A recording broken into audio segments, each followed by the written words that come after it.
All right, fucking Canteeners. Welcome to episode 96. We go ahead and drop the F-bomb, get that shit out of the way.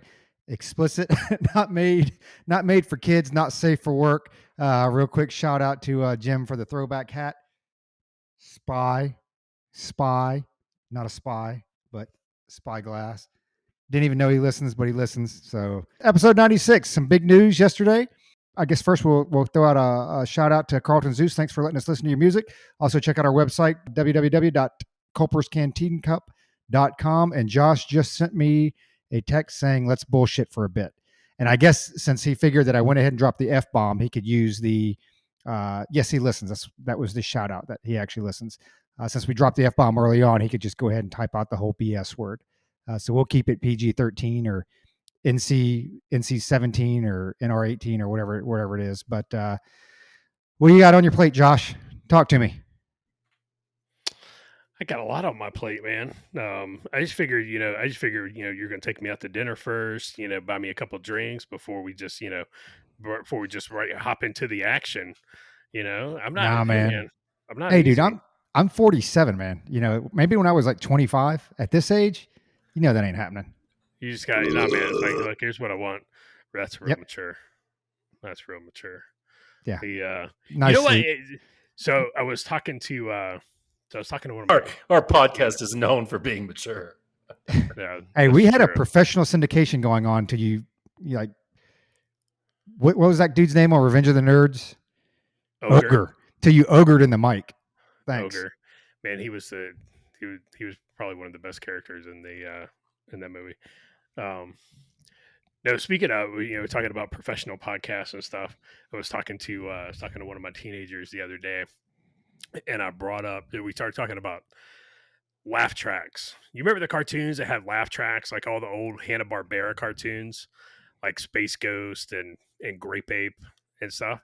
And it was, as a kid, you never really thought about it. And I don't know why, but it was kind of like one of those things that, where Adam Carolla used to do the thing. He'd be like, just name something and I'll get upset about it.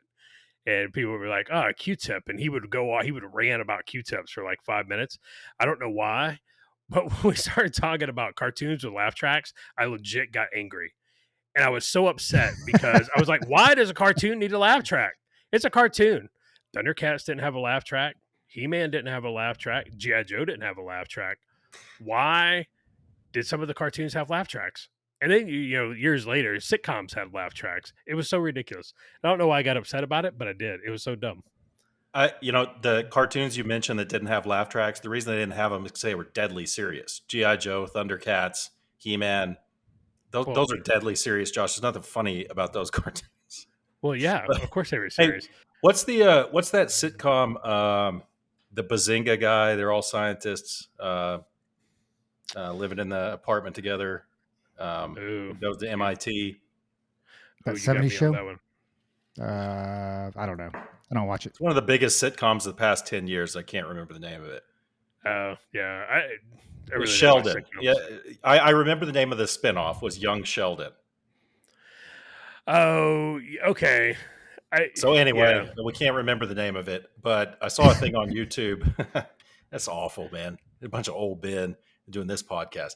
But I saw a thing on YouTube where they removed the laugh track from that sitcom, and it is one of the weirdest things I've ever seen. Because this show's supposed to be funny, but they had the laugh track in it. And once they took the laugh track out, it wasn't funny at all. It was weird. It was really strange. Well, that was the thing. It was like some sitcoms were filmed in front of a live, they do the live TV show audience, and you would get the actual laughs, if it was funny. And if it wasn't funny, then you wouldn't get them. And that show generally didn't last very long. So, yeah, I don't know. And anyway, yeah, cartoons with laugh tracks. Ridiculous. Now, see, I'm disappointed in both of you because maybe they're just trying to bring equity to the viewership. What if it's folks that are deaf, right? They're watching closed caption. They don't get the laugh track.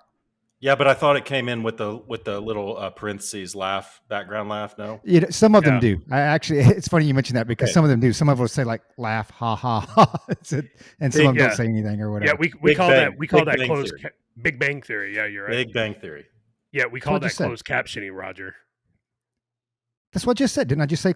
See, Luke, you're right. We're going to keep our transcripts in word form. That way we can go back and I can say, Josh, I actually said that at 3 minutes and 42 seconds. If you'd been paying attention to the show, welcome to the show, Josh. I wonder how many of our listeners are actually going to read our transcripts. Doesn't matter. It proves that we're 0. right. It's all Proves that we're SEO right anyway. more often than we're All wrong. SEO. So Josh, actually, we might need to take those down because from the raid on Mar-a-Lago, I mean, they might actually use that against us in 7 or 8 years. Just saying. Josh, did you see the blog post today? Because I know the audience doesn't, because they don't go to the website as they should. But did you see the blog post today? I did. So, I loved it. I get these ideas to make a lot of money. The problem is you have to have millions of dollars to sink into that and a lot of influence. But y'all should head over and check out the blog post. But basically, it's Roger. What did you think about it? So I thought it was a great post. It was very well written and spot on. Well, yeah, but do you think that would work? Do you think that stuff is actually going on right now? I did read it. Yes. So it's funny because you talk about Aspen, and basically, long story short, for those who haven't read it, but talking about if you're one of the climate change, we got to solve, the climate change crisis of the world. It's all man-made. One up front, especially for me, I mean, it's clearly climate change happens. It's been going on for millions of years. It continued to happen or whatever. The big debate, which they don't bring up, if you've noticed, they've actually started to cut this off the tail end of it. It's man-made climate change, right? Because you're not going to stop climate change. So there's a lot of, I guess, back and forth on, well, how much of it is actually man-made? Because if you look at climate change and you say none of it's man-made or very, very little, which I think Joe Rogan's had a few people on his podcast say, hey, it's so small that no matter what man does, it doesn't change it for good or bad. But that's the whole point. Anyway, back to his blog, is that if you're really one of those folks that believe in man-made climate change and that we've had a great impact on it, that you create a model, and he used Aspen, you create a little model city or whatever, and you basically say, hey, no combustible engines, right? And there's a lot more to it, so I'm not going to spoil everything, but you basically say, hey, no combustible engines, and then guess what you want to do next? You want to open up a rental car shop that only sells electric vehicles or only rents electric vehicles. And you could do that the whole way with bicycles and everything. So basically, you create the conditions for your own business enterprise to make money, right? You are generating your own revenue stream by laying the ground rules or laying the laws, quote unquote, for businesses to operate or for people to visit. So you look at folks that come in, they would fly into the closest airport, which to Aspen, I guess it would be like Grand Junction or something like that. So you have to fly Denver into would be the biggest one. Denver would be the biggest one. Grand Junction, no combustible engines. So possibly you could have a drop-off point somewhere where they take a vehicle or a shuttle from Denver or Grand Junction to this drop-off point. From there, you have your electric vehicle rental pickup place. People go there, they get their electric vehicles, they get to the hotel. Oh, by the way, maybe you have 1 or 2 chargers or whatever, you're going to need to rent a couple bicycles. So here's bicycles for $20 a day, skateboards, scooters, you do the whole thing. So you set the conditions for businesses to operate and thrive, and you become a millionaire, which at that point you'd have to be a millionaire many times over anyway. But I mean, there's no reason why you couldn't do it on a small scale, right? I mean, you picked Aspen, but you could take any rural area. If you had something very unique there, even small towns out where Josh lives or this and that, where you can make something like that happen, I think. Yeah, if it's liberal enough, for sure. And if there's enough money. That's why I picked Aspen in the little. Y'all should head over to www.culperscanteencup.com and check out that latest blog and try to poke holes in it. It's like I picked Aspen because it's upper middle class, like way upper class. And that Aspen airport, the Aspen County airport, there's private jets flying in there nonstop. So you pick that upper class type city where all these people are bleeding hearts anyway. And yeah, you fleece them. You create artificial demand and you fleece them. Josh is looking skeptical. He's looking like he doesn't believe any of this could make money. But so do you think that Al Gore, this is how he's made his $300 million? And that's the low end of his net worth. 100%. No, I absolutely believe this can make money.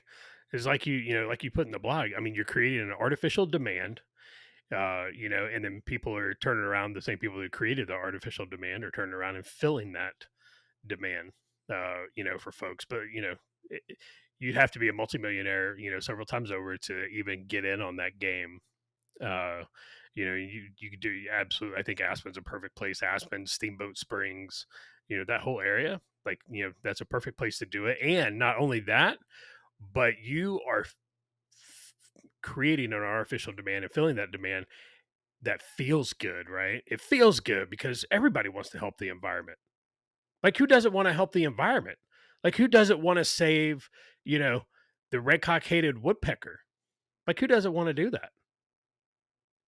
And so, yeah, no, I think I think it's a great idea, and I think it's the way a lot of this has been, been done.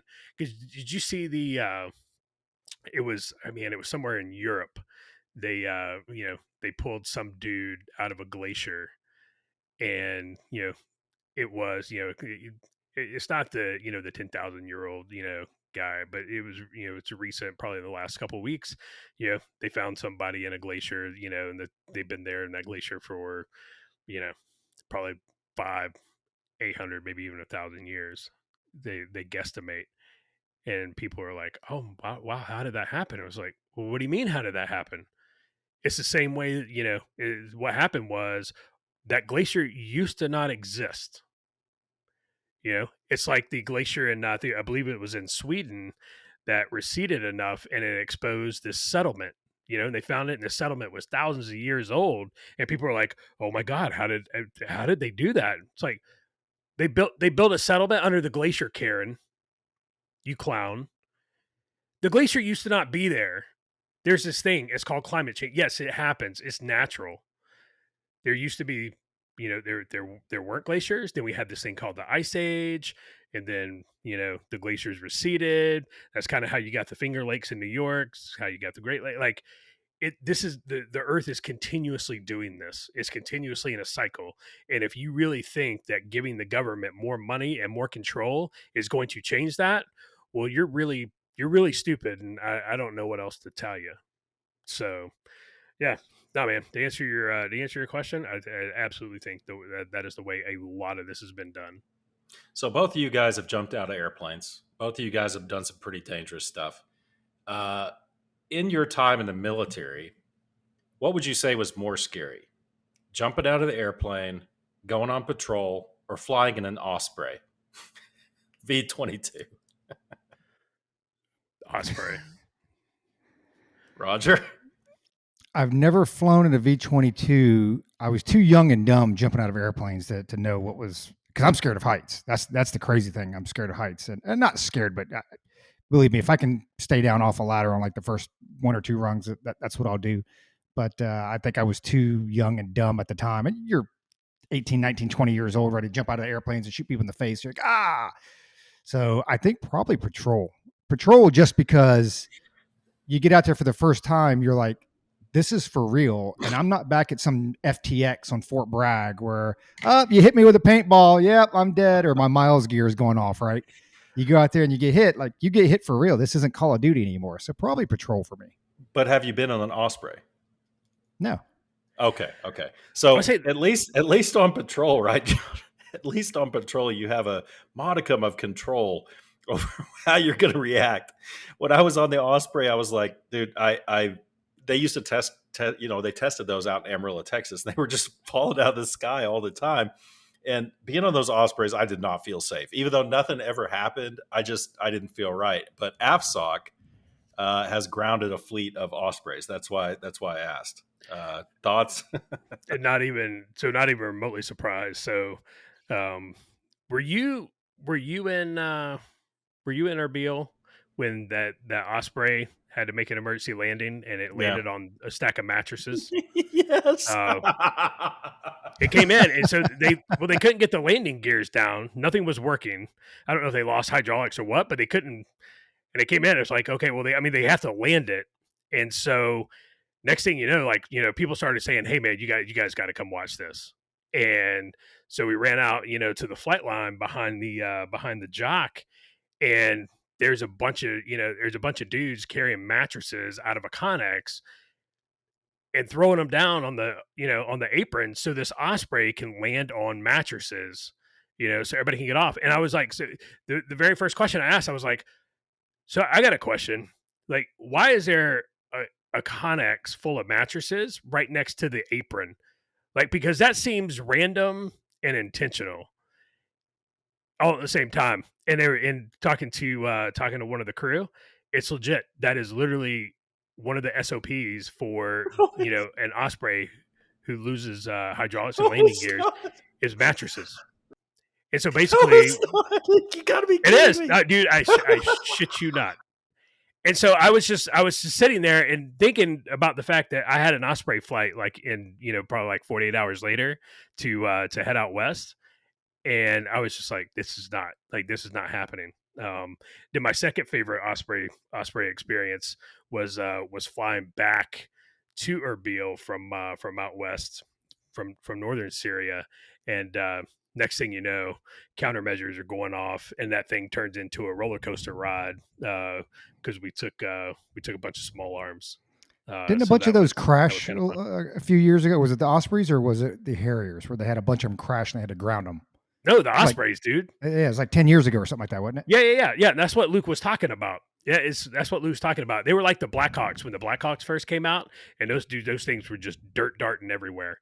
In fact, they just had an Osprey. They just had another Osprey go down here last couple of weeks. Yeah, I think it's like 2 weeks ago or something like that. Yeah, man. Those things. It's like when you get on a helicopter and you start looking, and you want to see hydraulic fluid leaking. If you don't see hydraulic fluid, get off, because that means it has none. Yeah, man. Dude. Ospreys, dude. Not a fan. But see, I think it's the loss of control that puts me at ease. Like my wife hates flying, so she's got to be on meds. Sorry, babe. What do I care? She don't listen. So she's got to be on meds when she flies because she gets all antsy or whatever. And I knock out. Like you've literally probably got 180 seconds before I hit that seat. You better hope you're sitting next to me or I'm not getting up. So I knocked the hell out. Yeah, she's like Mr. T. I knocked the hell out. It's like, well, how can you sleep? Like, look, if this plane goes down, there's nothing I can do about it. I get it crying, yelling, all that stuff. It's not going to matter. I mean, I imagine I'd probably do something like that if it really happened and we were going down, but there's nothing I can do about it. Same thing with the Osprey, same thing with jumping on airplanes. I mean, you got to reserve, I was too young and stupid maybe I'd deploy that thing, hopefully. But after that, you're just kind of on your own, man. It just kind of is what it is. You just hope you don't bounce twice. So I think that's the whole. I've actually got a plan. Every time I fly, I'm usually listening to music or I'm working on my computer. I've got iTunes open, and I kid you not, if the plane starts going down, you're right. Dude, there's nothing you can do. So why are you going to panic? Be ready for that. Exactly. It's out of your control. Nothing's going to happen. But I have on my iPhone, on my computer, anything I'm listening to with headphones, I've got Spirit in the Sky by Norman Greenbaum, and I'm going to play that thing. I'm going to play that song as we go in, and I'm going to go out to that song. So just so y'all know, if the Lukester ever dies in a plane crash, he was listening to Spirit in the Sky by Norman Greenbaum. No joke. That is my plan. Dude, Ron White has one of the best, acts on when he's talking about plane crashes. He's talking about, it's like one engine goes out and somebody's sitting next to him. It's like, hey man, how far can the other engine take us? And be like, all the way to the scene of the crash, because that's really lucky, because that's where we're headed. But you're right. I mean, if you're sitting in the back of a 737 or whatever, and that thing noses down, there's nothing you can do, man. I mean, you're just dude, just ride it on in. Enjoy the ride. Like literally, like, okay, this is like the coolest ride I'll ever go on because it's the last one. Exactly. That's how, I mean, I don't know. Yeah. Well, maybe jumping, that is the safest I'll feel flying, because when you're flying, at least I know I've got a way to get off this bird and throw a chute. So I don't know. Maybe that's, but I do think it's a total loss of control. It's total loss of control. Nothing you can do about it. I haven't thought about having, because I do ride with my AirPods in, and maybe I need to do that. Maybe we should do that. We'll come up with ours. Well, Luke already knows his song, so Josh, we have to come up with our song, that not our song, but individually our own. Yeah, running with the devil. Our own song, our own individual song that won't be the same. That if the plane goes down, That's what you'll find me listening to. Yeah, that sounded kind of weird. Not our song, right? I mean, I love it together, but not our song. Y'all song it's a Taylor Swift song. I don't know which one. It'll be like Sonny and Cher. It'll be a duo. Oh. Ebony and Ivory. No, Islands in the Stream. That'd be a good one. Yeah, man. Dolly and Kenny. That's a good one. Okay, Man, I miss so Kenny Rogers. So Roger was going to say something, and Josh was like, "No, man, let's BS for a bit." What were you going to say, Roger? I mean, we're 20 minutes in. We might as well get to it. Whatever. Josh likes to just text his outline for the show notes. You ask, "Hey, what do you want to talk about?" Nothing. And then you get this list on the show notes over here. Or talk about this, talk about that. He's very very controlling. Just to say, they talk about a lot of abuse goes on, and people don't see it. It's on the backside of things, and we're smiling. Myself and Luke are smiling on the camera here, but there's a lot of pain underneath. The beatings will continue until morale improves. Bobby Brown and Whitney Houston. Oh man, that's brutal. Yeah, I haven't thought about them in a long time. So let's go to something. We'll jump right into it. This made my day. I know it made Josh's day. I know it made Luke's day. I'll throw it right over to Josh. What happened in the Wyoming primary? Wyoming just became like the number one state on my my list that I want to move to. So, I mean, so everybody knows what we're talking about. The Liz Cheney, election of Wyoming had their primary yesterday, and Liz Cheney lost. Not only did Liz Cheney lose, she lost epically. It wasn't even remotely close. We're talking 36, 30, was it like 35, 36 points? I mean, it was a So referendum. The last count that I got this morning was Harriet Hagman, 113,025. Liz Cheney, 49,316. So 66.3% to 28.9%. Yeah, it was. I mean, it wasn't even remotely close. It wasn't even a race. And here's what I'll say: at the end of the day, Liz Cheney did it to herself. I think because when she was elected, she took like 70+% of the vote when she won. A couple of years ago. She had some, she had support in the state. And it wasn't just, she barely, slipped by and, barely won. Like she won and it was resounding. But I think her actions on the January 6th committee is what really did her in. And I think she could have negated some of that if she would have been a voice on the January 6th committee saying, just something simple like, no, we have to have cross-examination of witnesses. We have to have both sides equally represented and argued up here. When she stood up and she was like, no, we don't need to have cross-examination of witnesses. Okay, well, now you're the judge, jury, and executioner. Like that doesn't resonate with people by and large. And it definitely doesn't resonate with, the right side of the aisle. So, she got up there, and then today, here's the other thing. It just really turned me off was she got up today and she compared herself to Abraham Lincoln. And she was like, well, Lincoln lost a couple of races before he won the really important one. So that leads me to believe we have not seen the last of Liz Cheney. We haven't seen the last of Adam Kinzinger, so there's 9 out of the 10 who voted to impeach Trump have lost their, have lost. 8 have lost their races and won't be in office any longer. But we have not seen the last of Liz Cheney. I would look for Liz Cheney to make a run for it in 2024, or if she does it, she is going to be a very, very big player behind the scenes in the super PAC world of pushing back against the new right, if you want to call it that, or the Trump right. So those are my thoughts. Luke, what you got? I just don't. I don't see. Well, okay. Let me back up. Here on the Cup, we're wrong. We're wrong sometimes. We make the wrong call. But I'm telling you, if we were in Vegas, brother, you'd be making money betting on what we bet on. Because we called Liz Cheney like a while back before the committee even started. And we totally called that. We were talking about Harriet Hageman before anybody even knew her name. We're like, it doesn't look good for Liz Cheney in Wyoming. And for those of you who don't follow it, and most of y'all probably do, is like Wyoming is a truly red state.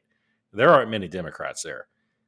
So losing in a state like that and thinking you're going to go on to be some kind of paragon of, Republican conservatism, all this stuff in 2024 is, I don't know. I don't know what she's thinking. I think I texted multiple times to you guys last night and the night before.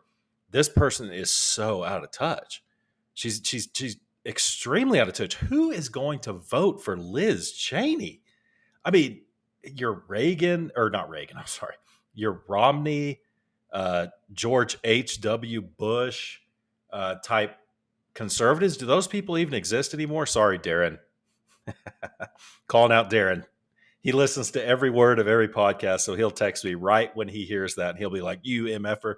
But I mean, I don't even think Darren, who is a dyed-in-the-wool, old-school conservative, like, it's going to take me a second to read that, Josh. I don't think even Darren is fooled by Liz Cheney.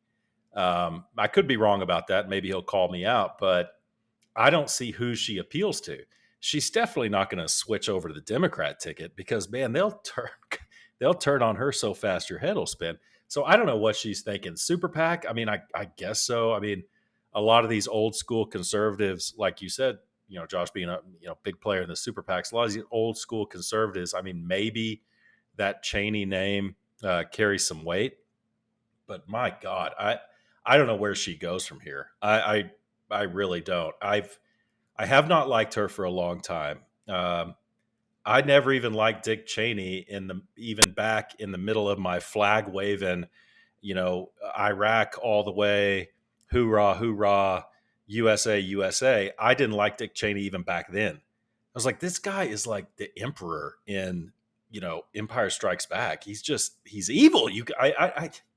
He just seems like he's up to no good. I don't know. I get a feeling about people sometimes. I don't know. And Liz Cheney, she flip-flopped on the homosexuality thing. She basically disowned her own sister. And then as soon as she started running for office, she's like, well, I guess it's not that bad. It's like, okay, everybody is free to change their minds. I understand. But look at the context of how you changed your mind. Roger, so, I know you've got some thoughts about old Liz. I love dancing on her grave. It's just so out of touch. Beltway, how someone from Northern Virginia is representing Wyoming simply because her dad lived there or lives there and shot somebody in the face. I don't know if that was in Wyoming. So she's going to represent Wyoming. I don't know how voters, and I think we've talked about that on an earlier podcast. It's like, man, who are you people, you carpetbaggers, But I know you've got some thoughts on her, but I really, I didn't know how Alaska ran their stuff. Because I was looking at Murkowski versus Chewbacca down there, because it's like Chewbacca. It's not like Chewbacca, but it's like that's how it's pronounced, like Chewbacca or something like that. It's like, man, made for TV political ad. Your name is Chewbacca, man. You got to run on that. But apparently, it's a what do they call it? Ranked choice, which right. I kind of like that. Because both of them are gonna. Be in the next. Chewbacca actually lost to Murkowski, but she's going to be in the next election because of ranked choice. She got enough votes to do that. So thoughts on Liz Cheney and thoughts on ranked choice, because I know a lot of people do like that ranked choice system. So I'll start with Liz Cheney. She pisses me off. I hate seeing her tweets, all the rhetoric, and then you've got all the people on the left. She's going to go down as a hero, and she stood up for constitutional rights, and blah blah blah blah blah. Here's the bottom line: she got used. She got used, and she's too stupid to know that she's being used. Because that's been my reply to everybody on the left when they say she's a hero. Da da da da da. It's like, well, you wouldn't have voted for her either way. It doesn't matter. You're just saying that now. And oh, by the way, she's not a hero, because here's the thing, and we've talked about this before a little bit with the Senate. But Wyoming, I believe, has one representative in the House. The House of Representatives, that congressperson, they are there to represent their constituents, period. A little different Wyoming because of the numbers, right? Because it's smaller numbers and yada, yada, yada. But in most states, when you have several congressional districts, a handful of representatives, regardless, they are there to represent the will and the need of the constituents versus the Senate, who is there to represent the state of Arizona versus the local district, District 6, or wherever I live in. So the thing is this: you took an oath and you ran an election, several elections. 2017, I think she was elected the first time, to represent the interests of your constituents. You didn't do that. Your hatred for Trump was so overwhelming that you said, screw it. That became so myopic, right? That's her goal in life. And she's talking, my goal is to keep him far from the presidency. One, you don't even know he's running for. So what happens if Trump comes out and says, I'm not running for the presidency? Is Liz Cheney, is she done? Is she over? Hey, life's goals concluded. It's done. And believe me, whether he decides to run or not run or what happens there, it won't be because of her. But what scares me the most beyond what just her rhetoric, and this is what makes me so angry, is that apparently folks don't hold their own electors to these same principles. Like when I vote for Andy Biggs, I expect him to go represent my district, period. Not the state of Arizona. Okay, because we talked about this before. That is the level where that's the level with Andy Biggs. And I like him. He's a good guy. So thank God. But that's a guy that I can go see at a coffee shop. Here are some of my concerns living in my town. I have direct influence, I wouldn't say, but I can at least express my opinions and concerns directly to him. And he may or may take that up to Capitol Hill. That's her job. And if your representative isn't doing that, they're not doing their job. And I don't care what their hatred for Trump is. It's not, and she's being punished. She's being punished for not doing her job, and she's being punished by being voted out. That's how you know you're not doing your job. I love it. I love the process. I love what's happening there, because the more and more she fights and pushes, what she's essentially saying is, Wyomingians, or whatever you call them, you don't know what's good for you. I know what's good for you. I know what's good for you. I know what you really want. I know you think you know what you want, but this is what you really need. That's what she's saying. And that's not the position. She's not in the Senate. That's not the position of the House of Representatives. And that's not her position. So they sit up there and they talk about all this stuff. So I'm like, so is that what you really want? Do you really want a country where your representatives don't represent the will of the people? Is that what you want? Do you want a state? Do you want a district where your representatives don't represent the will of the constituents that live in that district? What it comes down to is they happen to agree. Well, here's the thing. They don't even agree with her politics. They just hate Trump as well. There's a common goal. There's a common enemy. So the fact that she hates Trump, I hate Trump, we hate Trump. Luke, you look like you're chomping at the bit. What? Or you can just keep typing. That's fine too. Anyway, that's what makes me angry. She failed to do her job. And from the left out there, and even some of the right, the rhinos or what have you, they apparently want representatives that don't represent the will of the people. And it goes back to where we kind of poke and jab a little bit when we talk about the Constitution, but there aren't enough people out there that understand how our government works. And that's a problem. And part of that is your own due diligence, right? You have to go out there and learn how government works. At what level do I need to escalate this? Who do I need to bring this to? How do we resolve this? But part of it is also our school system and educational system. Back in the old days when we had, civics class, where they actually taught some of that stuff, or the cartoons, we all joke, how a bill becomes a law, and you get the little bill on the steps of Congress and this and that. All that stuff's gone. And now you see it. It takes no more than 5 minutes. Once the race was called in Wyoming, it wasn't 5 minutes. You get on Twitter and I can see hundreds upon hundreds and thousands, clearly a large portion of 81 million, congratulating Liz Cheney on standing up for the Constitution of the United States and for freedom and what's right. That's not her job. hate to tell you that. I know it's part of the oath, but her job is to represent the constituents of the state that she lives in. So the other piece of that, going back to what I started off with, she's being used. I mean, she clearly has no perspective. She doesn't live in reality. She's hated by the Republican Party. Believe me, the Republican Party does. Even the rhinos do not like Liz Cheney. Okay, the folks, the Republicans, the rhinos that like Liz Cheney, I don't even know Josh who can come up with something creative. They're farther away from the right than rhinos are. You have like conservatives, you have rhinos, and then you have whatever that other entity or that other being is. That's what they are. The Kinsingers. They fall in that. They fall in that other category or whatever. She thinks that what I guess the only thing she could do is go on The View. Maybe she'll be a guest host on The View. Maybe she can be an anchor on CNN, because nobody's going to take you back on the right. There's no way. There's no true conservative. There's no even rhino, even rhinos. I mean, minus rhinos that are in office right now, and both of you can either nod or shake your head. I don't know any of them that have come to her defense that are actually in office and staying in office. I think everybody's kind of hands off, right? Do you think they see her as a threat? Like if you're Romney and you're one of those old school, if you're one of those old school rhinos, old school, I'm talking McCain, all that stuff. I think they would see someone like a Liz Cheney as an up-and-comer threat to their power. 100%. So, I mean, maybe. I don't see her a threat at all. And I don't think they see her as a threat. She doesn't have enough clout. She was a representative for 5 years. She has no clout. I don't know what her fundraising is like, but I'm assuming that her fundraising in Wyoming is only what it was because she was an elected representative and Dick Cheney's daughter. Dude, she's got the clout because she has the Cheney name. That alone gives her the clout.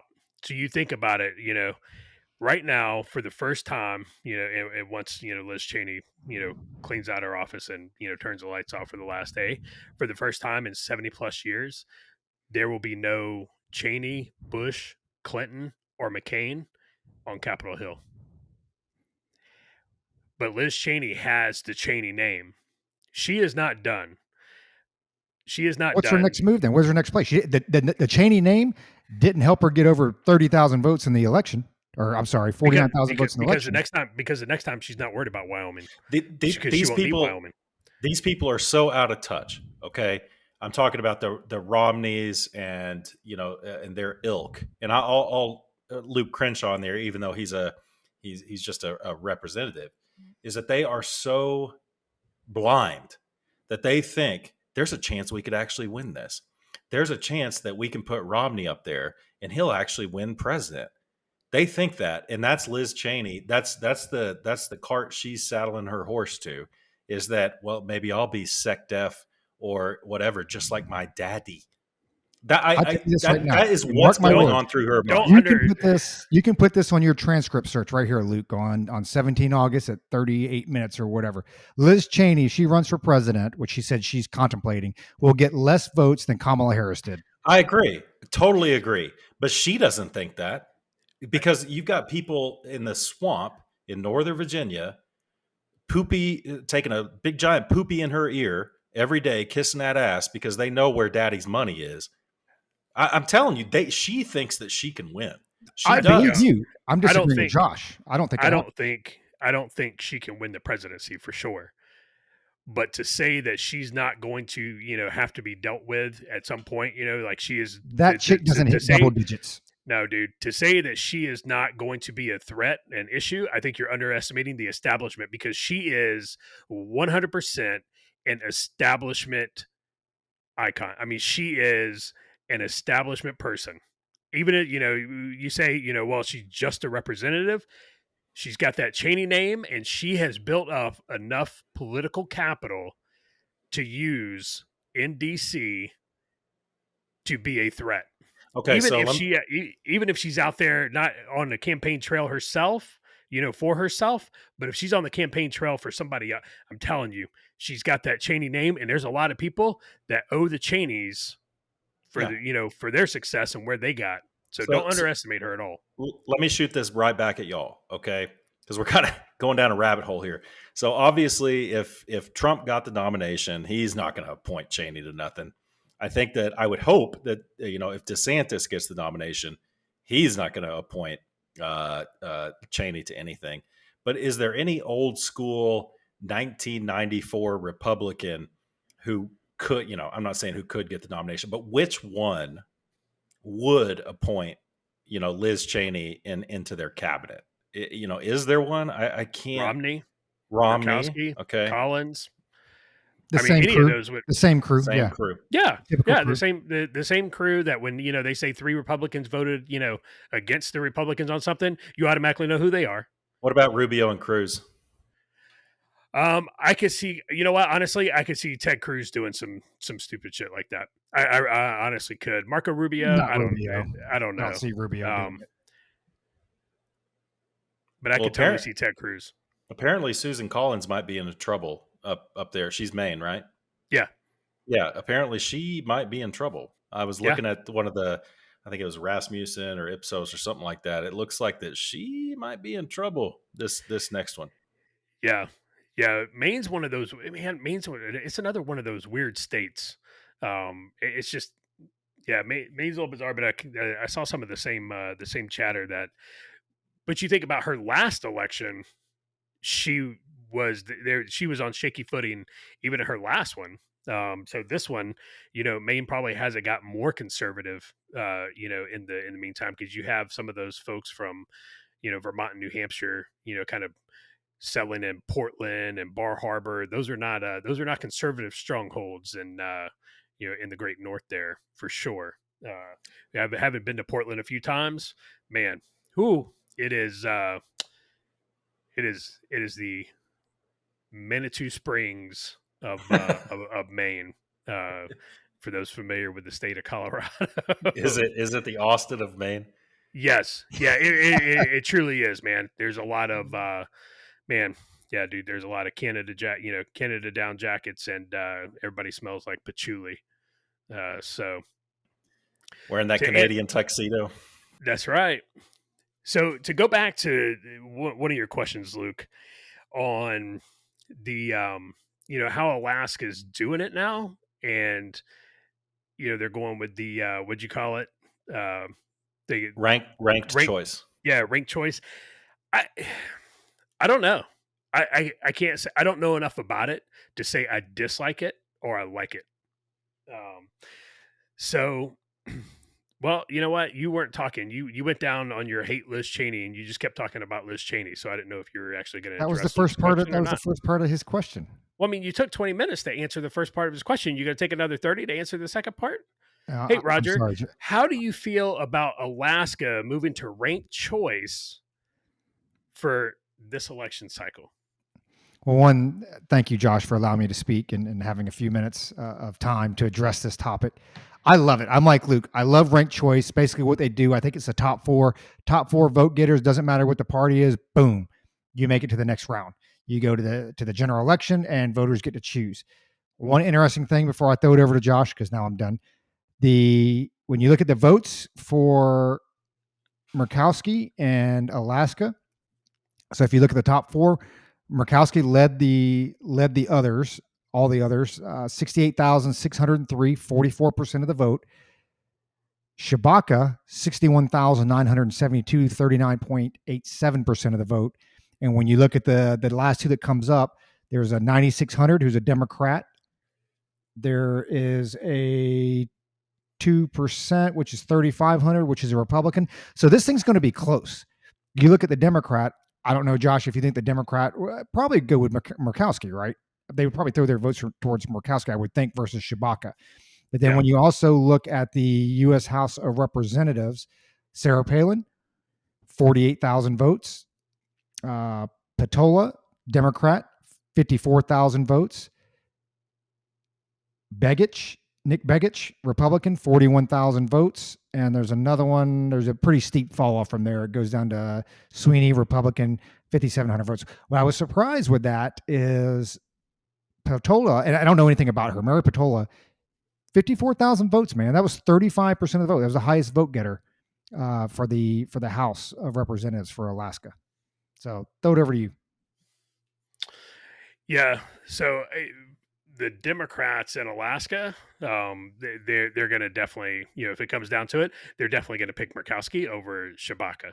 Because Murkowski, like we said before, she is a rhino, and Shabaka is definitely. I don't know that Trump's endorsed her, but reading some of her campaign stuff and everything, Trump has. Yeah. Yeah. Okay, so yeah, the Democrats will go to Murkowski long before they'll go to Shabaka. Alaska's another one of those weird states too. You have a lot of folks in Alaska. A lot of people move to Alaska just because they like the autonomy. They want to be left alone. They're self-sustaining. And they're really salt of the earth people for the most part. But you also have a lot of folks up there, especially in Anchorage and Fairbanks. You have a lot of folks who depend on the government, for their livelihood, and they like that. They like all the social programs and stuff. So you do have a decent Democrat base up there, but yeah, they go with Murkowski hands down. And I hope Murkowski loses for two reasons. One, because she's not a conservative, and two, a Murkowski has held that Senate seat since 1981. Before she was elected in 2002, her dad held that Senate seat. So there's been a Murkowski sitting in that Senate seat since 1981. I'm done with career politicians. Like, I'm done with them. Get these legacy, these dynasty families out of here. They have done nothing. We've gone from defeating the Soviets, tearing down the wall, putting people on the moon, to people can't even tell us what a woman is. And a lot of the problems have come from these career politicians. So I hope she loses. I hope she loses, and I hope she loses big. And I love to see Shabaka, take that seat. Well, I think that we're done. I mean, I think we are coming to a close with respect to septa and octogenarians running the government on both sides of the aisle. I think that people are circling the wagons with this stupid dark Brandon meme. I don't know if you guys have seen that, but they're trying to make Joe Biden out to be, oh, well, he's actually acting stupid, but he's actually the man. It's just so dumb. It's like, you people truly, truly have lost touch with reality, because the only reason they're behind him is because he's on their side, supposedly. But he's not. This is what the funny part is Joe Biden is not on anyone's side. He's always gone with whichever political wind was blowing at the particular time. You look at his career, he's always been that way. But back to my point, I think that we're going to start getting young blood in office on both sides. It's happening a little bit already. AOC. I don't know how old Liz Cheney is. She's got to be in her 50s, I guess. But that's 20 years younger than 73, right? You got Ron DeSantis, who's younger than me. I think he might be younger than everyone on this podcast. But on both sides, I think we're getting really tired of these people who are, almost. I mean, Joe Biden's damn near the greatest generation. I mean, it's getting crazy out there. So, Roger, I think you know where I'm going with this. When I ask you this, I'm going to switch gears on you a little bit. So, I know that you've dabbled in counterintelligence a little bit in your career. So let's say that you are counterintelligence. Those of you watching YouTube is perfect. Perfect. He's putting on his CI hat. He's putting on a spy hat. So let's say that you are a diligent counterintelligence special agent, and something comes across your desk. Somebody reports something. They call 1-800-CALL-SPY, and something that's a real thing, folks. 1-800-CALL-SPY. At least it used to be. So you get a tipper on Call Spy, and they say something to the effect of, hey, there's an ethnic Russian in my unit. He's got a secret clearance, and he's been upset at some recent policies that have come down from DOD. I know that he speaks Russian. He's often on the phone with his family back in Russia. I'm very suspicious of this person. And so you take that and you see maybe two indicators, maybe maybe 2 indicators of espionage. But you look at that and you're like, yeah, it's not really meeting the threshold. But what I'm going to do is I'm going to go out and I'm going to recruit somebody to go talk to this person. And what I'm going to do with this person that I recruit to go talk to this person is convince him. I'm going to see just how willing to spy this person really is. So what I'm going to do is I'm going to take my recruit and I'm going to plant ideas in his head. Hey, you don't like this policy, do you? You hate it. Don't you think that you should do something about that? It's not fair that the government is doing that to you. You need to get back at the government. And what you do with the person you recruited, who is now your asset, running against the person with the ethnic Russian with 2 indicators, is you're convincing this person to spy on the United States of America. Is that something you would do as a counterintelligence special agent? Or do you see something wrong with that, like convincing someone to spy when they weren't going to do it? I mean, they had a couple indicators. They were upset. They're ethnic Russian. They call back to their family in Russia every once in a while. But should you convince that person to spy? I guess it would depend on what point in my career I was, and if I thought that it was going to help me get promoted, and I had no other cases under my belt, I might continue. If I had a certain narrative that I wanted to push, right, I might go down that road. What Luke is talking about, and it's not even. I think it's even worse than that, because I think you're being kind with the indicators, because yeah, I am. You're right. And Luke is talking about the Whitmer case, the kidnapping case. Tucker Carlson did a pretty good rundown yesterday. And I was telling the fellows earlier, like, I wish we could just print out the transcript and read it. Those that have not seen it or what have you, maybe we'll post the transcript up on our page, because it was a really, really good rundown. Now, I didn't go fact check everything. I did go do some Googling, and there are a couple things that were a little bit off here and there from local reporting versus what he put on there, but it was pretty close. Long story short, it's exactly what Luke just said. The FBI, they even created some of the Facebook groups, right? They created some of the Facebook groups. They had a guy, I think it was Adam Fox, I think, who was the former USPS truck driver who made, the mail truck driver who made like $60,000 a year or what have you. But you had a lot of folks there, and there were several groups. I think there was some 2A for Michigan and Freedom Fighters, 3%ers, or whatever it was. But you had a lot of people that were like, hey, we want our republic back.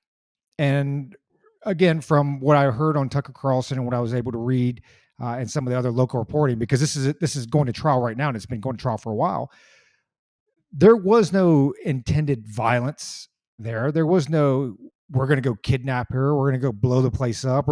Those were all ideas that the FBI put in their heads. And it's totally entrapment. And I'll tell you this. So there were, when you look at those that were being charged, so you had Adam Fox, conspiracy to kidnap, conspiracy to use weapons of mass destruction. Barry Croft, also, in addition to conspiracy to kidnap and the conspiracy to use weapon of mass destruction, he had possession of unregistered destructive device. Maybe Luke can fill us in on what that is. Then you had Daniel Harris, who, in addition to those charges, had possession of rifle with barrel less than 16 inches. And then in addition to all that, you had Brandon Casarita, who had just the kidnapping. 2 others were found guilty, Ty Garbin and Caleb Franks, which they got to feel dumb now, right? They got to feel bad because they pled guilty because they thought they were going to be convicted and get a reduced sentence, which I think they're still waiting on. Well, Adam Fox and Barry Croft had a mistrial the first time. The other 2 guys, Daniel Harris and Brandon Casarita, they were found not guilty. They were found not guilty. The jury said, no, this is entrapment, because it's exactly what Luke was. It was a bunch of concerned citizens, and it actually made me think about our podcast and us 3. I mean, thank God we have a podcast. Maybe it's out there in the public so everybody sees it, but it's 3 people, 4 people, 5 people that are sitting there that are like, hey, I'm kind of concerned, man, the direction our country is going. What can we do? And for us, and Luke brought this up with last episode, we encourage people to get involved legally, vote, right?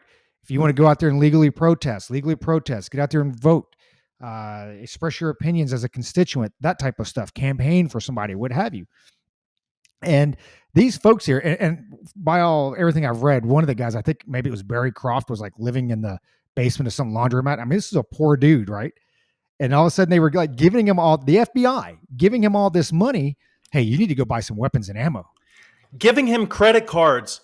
That's what the asset was doing, was giving him credit cards provided by the FBI with instructions to buy weapons with them. What the hell, dude? And he was like, no. He said no. Like, I think they had like 5 different occasions. They're like, you need to go buy weapons and ammo and go target shoot. He's like, no, not really my thing. No. You really need to go buy. It's like, dude, it's not really my thing, right? So you've got these 2 people, of course, Ty and Caleb, or they took the plea deal, so they get up there and like, oh yeah, these people, and they were so far removed down that you just never know what they actually received and as far as what their perception was. But as far as what it looks like with Adam, Fox, Barry Croft, and definitely Daniel and Brandon, they didn't have anything to do with it. And now they're to this point where you had a mistrial in the first 2.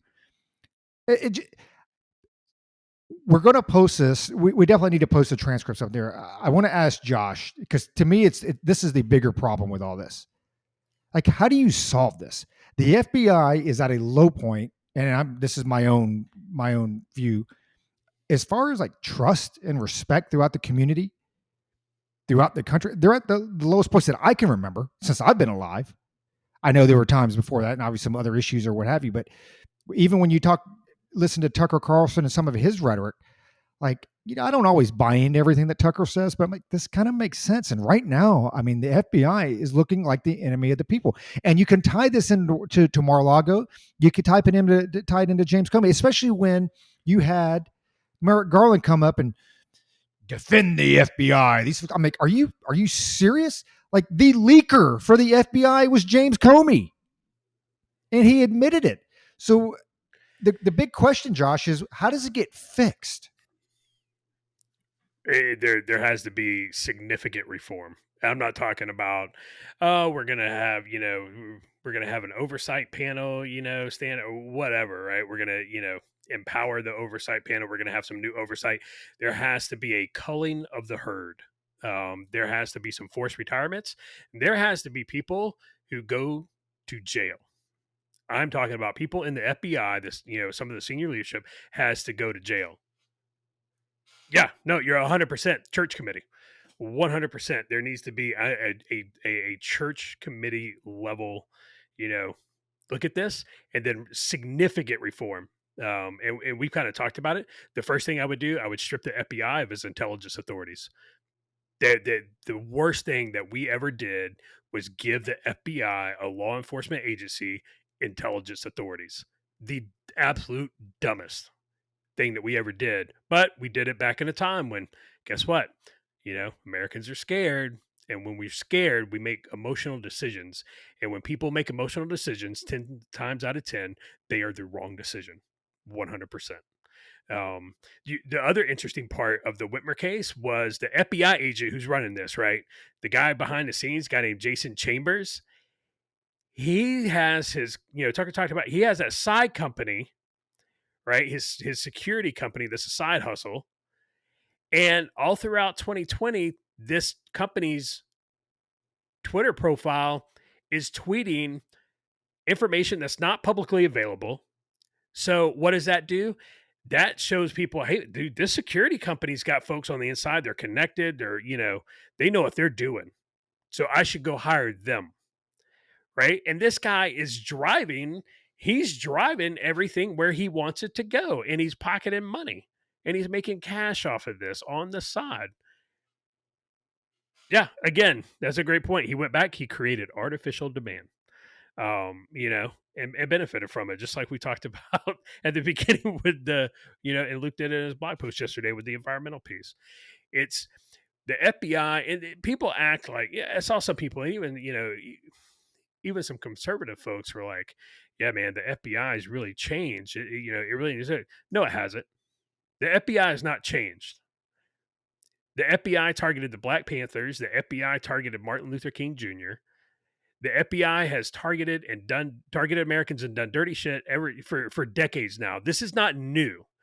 It is a systemic problem. It is baked into that organization, and the only way you can get rid of it is through significant reform. I am talking about significant emotional events to where you burn that agency to the ground.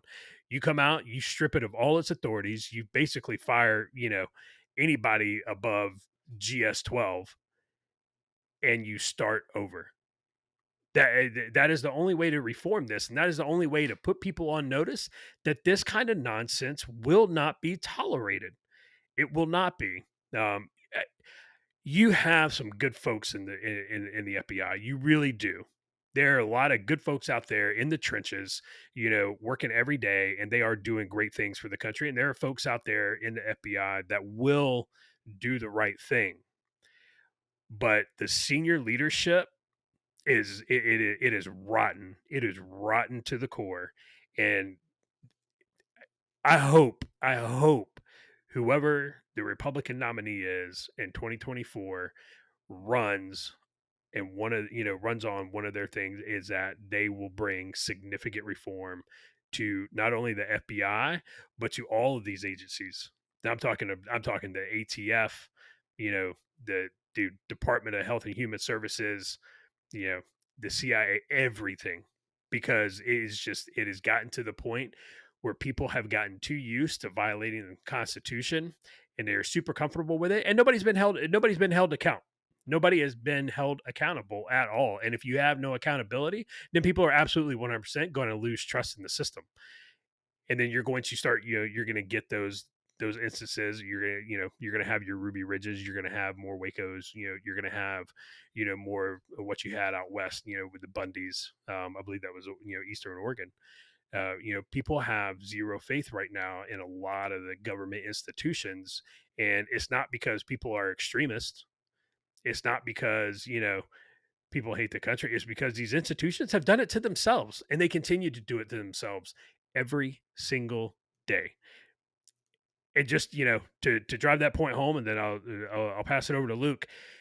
Guess where the FBI special agent in charge of the Whitmer investigation, guess where that guy wound up? In charge of the January 6th investigation. I mean, this is TV shows crap. It's amazing. It's truly amazing, and they're doing it in the open. They're not scared. They're not worried about it. They do it in the open because they know they're not going to be held accountable. And it's just, dude, it is absolutely insane, and it's maddening beyond belief. Let me tell you something. Johnny Utah and Angelo Pappas would be rolling over in their graves right now, because Johnny Utah and Angelo Pappas are not those kind of FBI agents. Josh, I agree with you 100% that there are a lot, and I'd say the majority. I'd say the vast majority of FBI people are true believers, with carrying a mortgage, with a couple of kids in school, and I'm sorry, Roger, you're going to have to do that. I can't clean up your mess. I'm sorry. But back to the thing. Sorry, Roger's giving me that look. It's that look. YouTube, check it out. That's the look Roger gives. If looks could kill, brother. But yeah, the majority of FBI agents are good people, true believers, good Americans who have sworn an oath. They really believe it, but they're also carrying a mortgage. They've got 3 kids in school. Wife is maybe working, maybe not. They don't know what to do. So if we have any FBI guys listening to this, be the solution from the inside. Be the solution. Don't be part of the Peter Strzok problem, which they trotted him out on CNN and MSNBC to tell everybody you should really trust the FBI. You should really trust the FBI. I cheated on my wife. I told her I cheated on my wife. I told my mistress to impress her that I was going to overthrow Trump. We're going to make sure it doesn't happen. It's pathetic, and our boy Jason, the 3 of us know Jason. I said the other day that guy, this guy is a current FBI guy. He wants to be Peter Strzok when he grows up. I know this guy fairly well, and he's an absolute piece of garbage. And that's the kind of FBI agent I don't want, period. That's all I say about that. And I guarantee you there's more than one Jason's in the FBI. So there you go. Libel laws. So yeah, Josh, overhauling the law enforcement branch of the federal government, all under the DOJ, 100% behind you on that. And I believe that any politician that doesn't do that is making a big mistake. I think that if you said, you know what, we've got a problem with the FBI, you can approach it from both sides. You can say, we've got a problem with the FBI. Democrats, you got screwed over when James Comey came out and said what he said 2 days before the election or whatever it was. 2 or 3 days, maybe it was a week before. Republicans, you've gotten screwed over with this, because of, Trump and this and that and Russian collusion and Peter Strzok and the crazy, I can't remember the name of the file. What was the name of the file, Josh? You're talking about the Steele dossier? Yeah, the Steele dossier. You can approach it from both angles and say, hey, look, this apparatus that is being operated by the Department of Justice is screwing both parties. So we're going to fix it. And by the way, we're also going to put an immediate stop to the 87,000 new IRS agents or IRS personnel. Anybody who doesn't run on that is a moron. It is an absolute moron. We've gotten a lot of flack on Facebook and Twitter over all this stuff. And it's amazing how many people love the IRS all of a sudden, Roger. I mean, I just couldn't believe it. And I want to thank you for putting that post out there because I had no idea there were this many people who love the IRS. It's insane. I don't get it. So reform, man, absolutely, all the way across. And I really do think, man, I think it's DeSantis' time. I really do. Christina Pushaw, who I don't even know how to pronounce her last name, Pushaw. I say Pushaw. I mean, she got out of the office of the governor, communications, and she went to work for his campaign. So that tells me that he is thinking about running. And I really think that this guy, if he steps outside the box a little bit and says, it tries to appeal to both sides, not just the Republicans, but both sides. Look, what Chris Cuomo came out, or was it? I think it was Chris Cuomo came out and said this raid on Trump is wrong. I think was it Bill Maher came out and said, yeah, this isn't right. It's like, man, people sense something's going on here. So I'm not asking for a centrist candidate. I'm not asking for a populist candidate. I'm asking for a candidate who's going to try to find some kind of middle ground and appeal to those people on the left side of the aisle that aren't quite sure what's going on right now. So, yeah, I don't know, went on a little diatribe right there. So, Roger, you said, can I give a cleaner background of the trial? I really don't know what you're talking about. The trial. Oh, the Whitmer trial. No, I can't give a cleaner. I think you summed it up actually pretty good. But thoughts on, I don't know if we want to bring it back to Mar-a-Lago. I think it's kind of crazy how the gesticulations, I love that word, gesticulation, the gesticulations that are going on in the media, the mainstream media, MSNBC, CNN, The View, all this stuff on these people are just jumping at everything. Well, he had nuclear codes. Well, he wasn't supposed to have them. But at first it was the National Archives. And it's like, man, they are just jumping on everything. And it's like, so we got the, we haven't had the affidavit. So what would you like to see? What do you think we as American people are owed to see from the Department of Justice to justify this search of a former president of the United States home? It's tough because if there truly is something serious or if there's a there, you're owed an explanation, but at the same time, if there is a there, and he's so high profile, I don't know you're able to keep that under wraps. You owe some explanation. They talk about the affidavit. I don't know how deep you can go into that. And as far the DOJ has already gone said, no, we don't release any of that stuff, because here's the reality of it. He didn't have any nuclear codes. You've got all these people talk about, and I don't know, I'm just common sense, right? Hey, he had nuclear codes that apparently weren't changed when Joe Biden, and I guess that's all you need, right? It's just the codes. You don't need anything else. You just need the codes to launch nukes. And I guess we didn't change those in the last 18 months. So the FBI waited 18 months to come raid because he had nuclear. So clearly that wasn't it. The door was double locked, or however it was locked, at the request of the archives and GSA. They're the ones who told him, hey, yeah, you kind of need to secure this stuff. So they provided some type of approval. And all of a sudden, everybody's security experts. I'd say, hey, go read Executive Order 12356. Talks about classification, declassification, original classification authority. As the president, when he's in office, can pretty much declassify anything. And I listen to Fox News, and they talk about, well, yeah, there was a process and this and that. No, if he's the president currently serving, he is the process. There is nothing saying he's got to mark anything. Now, should he? Absolutely. Should probably say, hey, here's 15, 20 documents I'm submitting. We're going to declassify these things, whatever the case may be. But the fact is, he has that authority. All of a sudden, we have all these experts out there, and there's, believe me, let me put my CI hat back on. I don't know a lot about a lot that goes on in the world. Like some of these things, like, yeah, you know what? We're pretty well versed in this stuff. Now, I don't know, and I'm not privy to everything the guy obviously had and what they took. And now you're starting to see a lot of, a lot of rhetoric that comes out. Well, he had this, he had that. Like, what was so important that he had that they waited 18 months? What was so important that he had that the FBI had to go down there? Because now there's reporting that they went down there when he wasn't there, because they expected they were just going to get in and out and nobody would know any different. So yeah, we're just going to send 30 FBI agents to go raid Mar-a-Lago.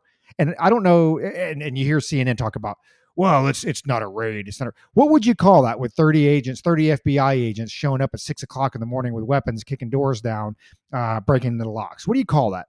Because if that's not a raid, then I don't know what a raid is. Okay. I mean, it's so funny because the thresholds are so different between insurrections and raids, right?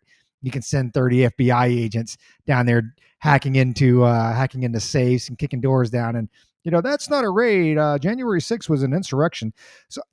So one, I think for something that is that high profile and obviously never been done before like that, like the way it was done, the Americans are owed an explanation. And I think immediately, because now that it's coming out, and again, this is just in the news, so I don't have any firsthand knowledge of this, but Merrick Garland apparently had this request for 2 weeks and sat on it for 2 weeks, right? Why did it take him so long? What's the there? What's the smoking gun there? Because it takes you all the way back to the Russia. All you heard from the Democrats for how long was, oh, we've got the evidence. That's right up there with Josh saying he's got show notes and an outline for today's episode. Okay. Ain't happening. We know by 96 episodes that's not happening. I know by the 2 years of Russia. Actually, you notice how they coincide? Maybe Josh has got something to do with the Russian hoax. It's not there. I don't believe it anymore. Because that's all we heard day after day. You even had, what's his name, Brennan, come out. My sources tell me, right? And then he had to finally come out. Yeah, my sources were wrong. Well, no shit. No kidding, because everything you guys have put out has been wrong. So I think they owe us some type of explanation, something to back it up. But I don't think they have it. I think it's all political. Because here's the deal. If I'm, and Josh, I'm kind of curious on your opinion on this, but it's like catching your kids, right? Like if I've got, and this is why Luke wants the daggum transcripts for our shows so he can go back and gurgle all that crap and search. But if I know I'm in the right and I have the evidence to back it up, dude, that's a smoking gun, which is what I think you need to go into a former president's home. I'm coming out like, hey, we've got the goods. This is what he did. We have the evidence to support this, and we're going to trial. There's been nothing even filed yet. There's no criminal charges. Now, KJP put out, and I think Josh was the one who brought up the other day that they brought out, criminal investigation. And then KJP, if you look at it, was the Monday, because the raid was like on a Friday or Saturday or whatever it was. And then Monday, I didn't put two and two together until Josh said it. She came out and said, we don't talk about matters, criminal investigation, this and that. It's like, oh, so it's a criminal investigation now, huh? Wonder what the charge is. Kind of curious about that. But going back to what Josh was saying and what Luke was saying, what the FBI, it not only needs to undergo serious and massive reform, but there also needs to be transparency. You guys remember Article 15s? Article 15s, right? So if you screw up in the Army, and I know Luke had a couple of them, and Josh probably had more than a couple, but you get in trouble. More than a counseling statement, more than a slap on the wrist. Like it's the high school. This is going to go on your permanent record. Okay, that's what the Article 15 was, and the Article 15 part of that was you had to post it publicly, and the reason for that was, one, you crush all the rumors. But you don't want it being out, you don't want it getting out that people are doing things illegally or having disciplinary issues, this and that are going unpunished or unaddressed. And I think with the FBI, that's kind of what you need. And not just the FBI, that's what pisses me off about everything. It's the transparency. There should be transparency there. I should be able to see reforms happening. Hey, this guy got punished for doing this. That stuff needs to be made public. And I don't care if you're left side, right side of the aisle, because Luke said it, they've screwed the left just as much as they have the right. But there is no transparency in my eyes. And it's so different than what we were brought up and what we dealt with in the military. There was so much oversight over us. And heaven forbid you did something wrong. There's supposed to be oversight with the FBI. I don't know where it is. I don't see it. So I'll ask Josh, when you go back to the Mar-a-Lago raid with Trump, like, what does the Department of Justice and what does the FBI owe us? And what could possibly be that big that they waited 18 months to raid his house and then not release anything? I don't know. It's like you said, there's so much information out there right now. It's contradictory, it's conflicting. Nobody knows kind of, everybody's trying to suss out the truth. And there's no transparency. The narrative keeps changing because, like you said, at first it was like, oh my God, he's got the nuclear codes. And it's like, really? So we waited 18 months and we used the National Archives as to predicate going and getting, retrieving the nuclear launch codes. That doesn't, man, that doesn't sound right. And then it came down and it was like, well, they weren't stored properly. Oh, they weren't stored properly. Okay. So if they weren't stored properly, then that means that he was authorized to have them, but he just wasn't storing them properly. But you said he wasn't authorized, that they were stolen. So which one is it? Right? It just, so who knows what the truth is? And then, the passports. Trump's like, hey, they took my passports. And the FBI came back and said, what? No, I'm sorry. The FBI didn't say that. Somebody at the White House said, it was like, well, no, it was on Twitter. I don't know if it was KJP or what. They were like, no passports were taken. And then what was it? 2 days later, hey, we gave him his passports back. And you're like, well, you just said 48 hours ago you didn't take them. So which is it? And it goes back to what we were talking about a little while ago. You have a problem with trust. The American people do not trust you. Based on the 2016, Russia, with you guys targeting Trump, you lied about the FISA warrant to justify the surveillance of Carter Page. And oh, by the way, Kleinsmith, the FBI guy who did that, who intentionally lied, was convicted. Guess what? DC has restored him to good standing, and he is now allowed to go back and do his duties.